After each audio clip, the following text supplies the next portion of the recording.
So welcome back to another episode, and yes, we got a Nintendo Direct before a Nintendo Direct, and everybody was shaking their heads going, what is this going to be about? Because they're going to announce on April 2nd the Switch 2, which we were all very excited to see. And out of nowhere, Nintendo goes, hey, guess what? There's another Nintendo Direct. So like a lot of us on the West Coast, we had to get up at 6 a.m. to watch this Nintendo Direct. And I'll ask you guys, was this a good Nintendo Direct, or did it leave you a little disappointed? Honestly, there was some very big highs and some lows with this Nintendo Direct, and we'll start right at the beginning. So we got off to a great start when they showed Dragon Quest 1 and 2, the high definition remakes of these great old classics that I grew up with, and we get to see them in full 3D, kind of like the Octopath Traveler look, like how we got with the third game, which came out last year, which was incredible. It was so beautiful to see these characters, and I was like, hey, I know these games, like, very well. And to see them kind of updated with this remake is very, very interesting. And I just love the combat, and I like the direction that they're going with. I'm just so thrilled that it's the year 2025, and we're getting old Dragon Quest games remade for brand new people to discover and play. Now, the one game that did surprise me that I'd forgotten about because this game came out in 2006, and that is for RAIDOU Remastered. RAIDOU Remastered, the mystery of the Soulless army. And here is my original game. I just pulled this off the shelf right here. This is from 2006, and it seems that they're doing a brand new remaster of this game. And to be honest with you, I saw it on the screen and I'm like, Devil Summoner? They're bringing that back, and this is a great thing for a bunch of people who've never played it before, which is probably a lot of people now. A lot of people have started playing Persona and those type of games, but there's other Shin Megami Tensei games to play, and very happy that Atlas pulled this one out of the vault and decided to give it a remaster, and it looks really, really good. I assume you're the bird who gave us a call? Now, I'm not going to talk about every game that was revealed, but I'll talk about a few of them. They showed Shadow Labyrinth. And I'm like, what is this? It's kind of like a Symphony of the Night style of game where you're going around. And I'm like, wait a second, what is that? I'm like, that's Pac-Man? I'm like, this is super surreal. And I really don't know what to make of this game. I'm kind of going on the, I'm not really interested in this. But it's a kind of a fascinating concept. And using the Pac-Man style character this way, it's fascinating, but it might not be for everybody. Don't just defeat enemies. Consume them. And they showed Patapon 1 and 2. They're bringing this to modern consoles. And I want to say that my friend Andrew, for years back in the day in the PSP, was always saying, you gotta play Patapon, you gotta play Patapon. I even bought a copy of Patapon, and I never played it. It's really one of those unfortunate things, so maybe it's one of those games that I might revisit after so much time. And they showed a kind of charming farming kind of simulator for Story of Seasons, Grand Bazaar. And at first I'm like, oh no. I'm like, this is Fantasy Life. I'm like, Kim can't see this because she's already playing Xenoblade Chronicles X. And then all of a sudden we show her another game that's Fantasy Life. I'd like to spend more time with you. It's not that, it's Story of Seasons. So yeah, I thought it looked charming. I really like the character designs. I like the world setting. I thought this is really another great little game. And then the moment came. And I honestly, a lot of people were saying, we're not going to get this game. We're not going to get this game. They're not going to show this game. They showed it, and it blew me away. And that is for Metroid Prime 4 Beyond. And it was beyond my expectations, honestly. Like, I had seen, the last trailer, and I thought that was pretty good. But this one gave you more of an in-depth feel and look into the world setting. And I got excited. I was like, I can't believe we're getting another Metroid Prime game. And just getting to explore these alien worlds and all these creatures, and I loved it. And now Samus has got psychic abilities, and this is a fascinating new take Obviously, she has her normal weapons and all that, but she has these psychic abilities. And why has she got these abilities? We're going to find that out in the story.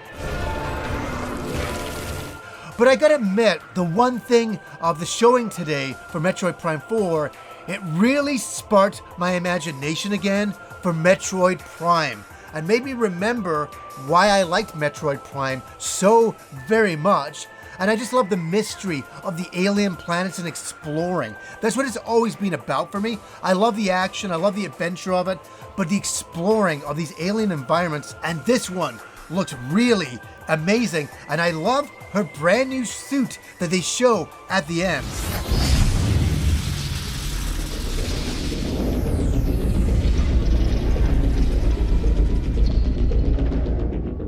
And they showed a game, Witchbrook. And I started looking at this game, and I'm like, okay, you play as a witch, and kind of like a Harry Potter style of game. And I'm like, I love the art style. It is so old school, and it just kind of harkens back to the old kind of style of computer games from back in the day. I really love the art style of this game, where you play as a witch and you can hook up with your friends and hang out and fly through the different worlds. Totally sold it to me. I was like, this is kind of cool. This is something that I would play, but Kim would want to play it more than me because she loves witches and she loves Harry Potter style of adventures. So this is very much up her alley. And they showed briefly an action-adventure game called The Eternal Life of Goldman. And they showed it for such a short period of time, but it caught my attention and I kind of leaned in and I was like, this looks really good. This looks amazing. What is this? And before I could say any more, it was gone. And I'm like, whoa. And this is kind of game that is probably fantastic and doesn't get enough exposure. Really, this needed just a little bit more time in that Nintendo Direct because it really perked my interest. And I thought, we need more style of games like this. And the graphical style looked really, really good. And it's one of those games that I hope a lot of people don't pass up on, including myself. And they also showed a Gradius collection of all of the original games, including Salamander. I was like, yes. Like, I'm from the old school days of shooters. I'm sure there's a lot of new people watching going, well, they're just old school shoot 'em ups. So like, what's the big deal? The Gradius series has always been a huge deal, and it's a very important series for the shoot 'em up shooter community. I like to say shooter, because a lot of people like to say shoot 'em ups, but these games are classics, and I'm glad to see that they're getting a collection on the Nintendo Switch. Hopefully, we get a physical copy as well. And they finally showed Pokemon Legend ZA. And everybody's been waiting for this. I did a live stream last week, and everybody was saying to me, what do you think? When's this going to get released? What are your thoughts on it? And I'm like, I'm not the guy you come to for Pokemon information. But it was fascinating. They finally showed this. Will it be a Nintendo Switch 2 version of this? I don't know. What can I say though? It looked pretty good. I mean, will I pick it up? I don't particularly think so. If there's an enhanced port on Switch 2, for sure. But it looks like more of the same Pokemon style of adventuring on the Switch. And for a lot of people, that's great. Are you guys excited about this brand new Pokemon game? Let me know down below. And this is the moment where I thought we were going to get something really, really big. Where we didn't, we got a rhythm style of game and a return to Rhythm Heaven Groove. And I gotta admit something, I have never played this game. I just saw the chat went crazy at this point. Everybody was so excited to see this game, and I'm like, I feel like I'm missing out on something here. And it looks very simple. I think it's all about the music and the rhythm. And it looked charming. I think this definitely has a certain audience out there. And then this was another big moment for Nintendo. And I was kind of like saying, okay, sure. And that's where that they were looking at digital games as virtual game cards. So if you download a game, they're looking at it as a virtual game card, and you can share it to other Nintendo Switches. If you have two Nintendo Switch systems, you can eject a virtual game card from one and load it onto the second.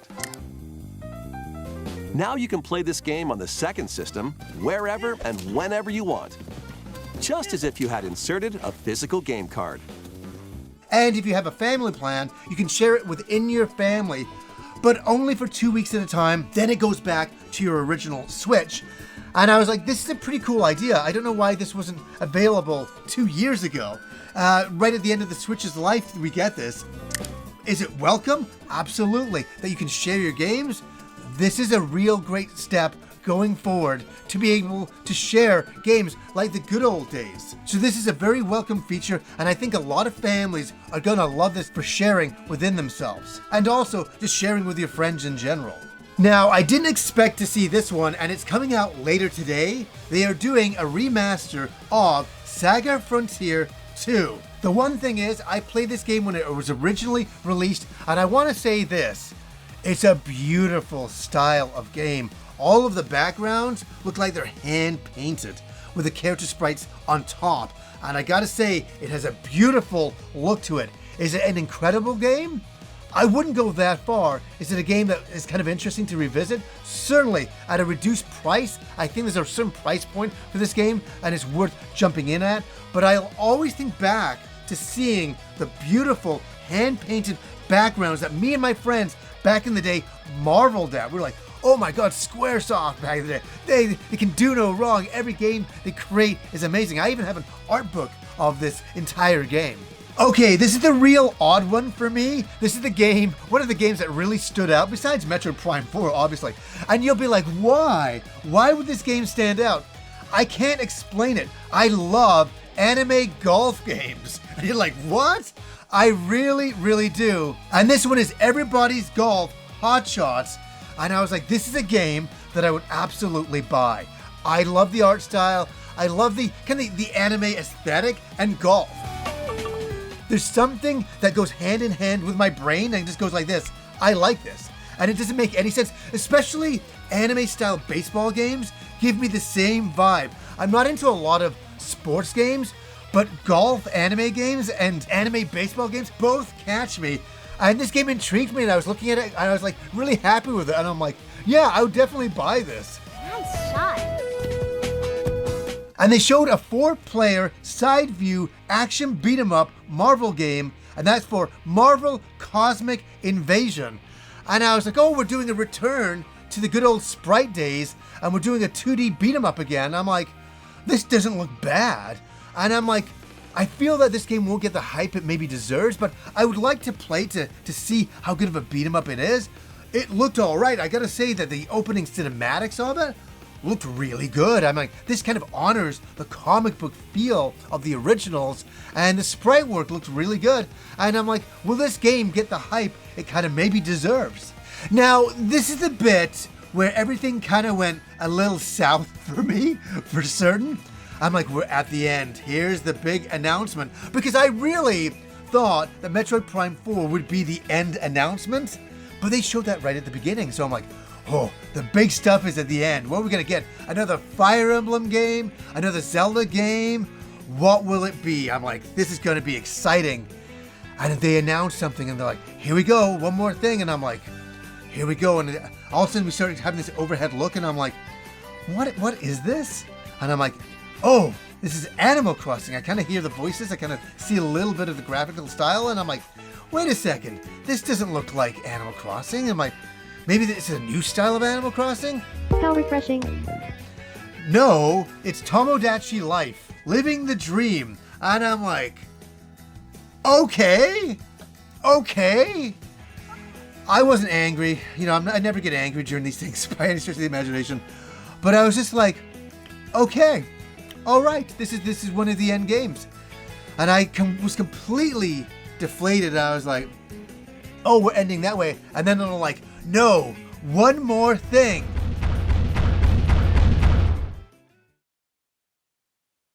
Did you want to talk? And I'm like, here we go. And I was like, what will this be? And they're like, but it's not a game. I'm like, it's not a game. What's this gonna be? Like, what is this? And it was Shigeru Miyamoto comes out, and I'm like, oh, this is the big guy. The big guy. こんにちは、宮本です。 And he looks really good, by the way. I just want to say that he looks great for his age and gives me a lot of hope, hopefully, for the future. He looks great. And so I'm like, what is this going to be? And he announces an app, Nintendo Today. So they basically said, yes, you get all your information from Nintendo Directs, but if that's not enough, we have this app for you, and you can download it later today and try it out, and it will be more information from Nintendo in this personalized app. And it's like, okay, that's good. For me personally, this Nintendo Directs really just do it for me. I get all my information in there. That's great. I don't need another app on my phone, but maybe there'll be more information that comes through this app that will be important. Nintendo information that you maybe can't get elsewhere. I highly doubt that. It's just strange. What is this app about? Is this the soft launch into it, and they have other plans for it in the future? Probably. I'm sure in our complete digital age today, everybody wants you to get an app and download their stuff, and maybe there will be things that you have to pay for in the future. We don't know that yet, and hopefully it doesn't go directly that direction, but you never know. But it was a bit of a bummer for the end. If they'd show this right at the beginning, no problem. 本当にありがとうございます。 I was just hoping for one more game announcement, something that we didn't really know about that would really excite us. I can't say that this was a complete, bad direct or anything like that. We got some really great ones with Devil Summoner and with Metroid Prime 4, showing a lot more of that game. And here's my final thoughts. I really wonder if a few of these games that we've seen today, especially I'm talking about Metroid Prime 4, I wonder in the future for the Nintendo Switch 2, for games like Metroid Prime 4 and the Pokemon game, are they going to have enhanced versions? Are they going to unlock certain more things on the Nintendo Switch 2? Will there be better textures, better frame rates? That remains to be seen. I think Metroid Prime 4 is definitely going to have the Switch release and a Switch 2 release in there. There's going to be a version for everybody because there's so many Switches that they want this game on, and the Switch 2 to have an enhanced version of Metroid Prime 4 would make sense. It would be great. Hopefully we see something like that. And I'll ask you guys, what did you think of this Nintendo Direct? Was it surprising? Was it a letdown? Was it a bit of both? Metroid Prime 4, what did you think of that, what was shown? I thought it was a pretty good Nintendo Direct. Some highs, some lows, some great things, and Tamagotchi as well. So anyways, guys, until next time.